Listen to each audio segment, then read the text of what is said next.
$1 million from Star Wars missile defense to anti-terrorism work. That was supposed to be debated in a committee meeting this morning. But conservative Republican Dana Rohrabacher of California lashed out at what he called the biggest intelligence failure of his lifetime. He blamed the administration of former President Bill Clinton. We should do a clean sweep. We've got to hold those people who hold cushy jobs in the senior executive level of our well-paid intelligence operations, to sweep them away and do some major reform. We can't just let this get away by saying, oh, there's nothing we could have done. There's a lot we could have done to prevent this, and it's a disgrace that our country hasn't done it. But Rohrabacher was out on a limb. More typical was Arizona Republican John Kyle on the Senate Intelligence Committee. Like President Bush and many other lawmakers, he talked about protecting the homeland. It is very unfortunate but true that it takes incidents like this to focus people's attention on the fact that we've got a big job to do in this country, and that's to protect our homeland. A lot of voices have been saying that, but because we appear to be safe and secure, we have other priorities. We need to increase our spending on intelligence. We need to increase our intelligence gathering and analytical capability. We need to increase our ability to infiltrate terrorist organizations. And then we need to have better plans on how to deal with attacks once they occur. It's my hope that this incident, if there's anything good that comes out of this, it will be that it will refocus our attention on this first priority. For members of Congress, the first priority today was to demonstrate that the congressional branch of government might have been temporarily out of its building, but it isn't out of business. As the tragedy of the day sinks in, the debate over intelligence operations has just begun. Peter Overby, NPR News, the Capitol. And to review, President George W. Bush spoke from the Oval Office this evening to reassure the nation shocked by today's terrorist attack. He said an investigation has already begun. I've directed the full resources of our intelligence and law enforcement communities to find those responsible and to bring them to justice.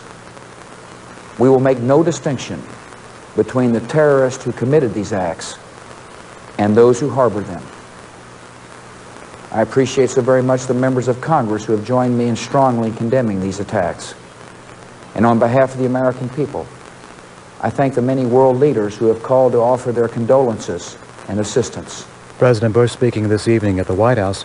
Today's events, 4 hijacked airplanes crashing into centers of finance and the military, constitute the largest act of terrorism ever. Search and rescue efforts will continue in New York and at the Pentagon.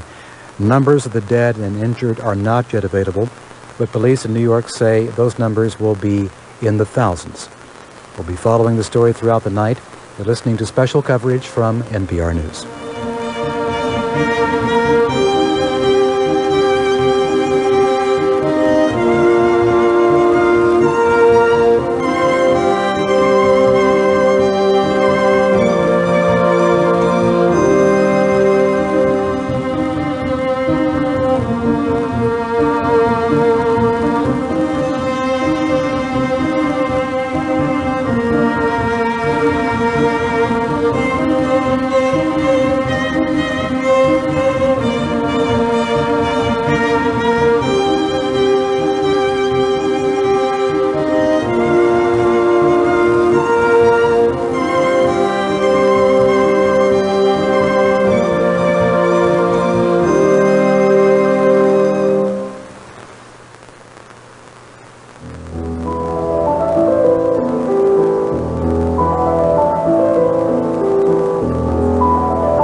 You're listening to KUAZ Tucson, 1550 AM, and KUAZ FM Tucson, 89.1.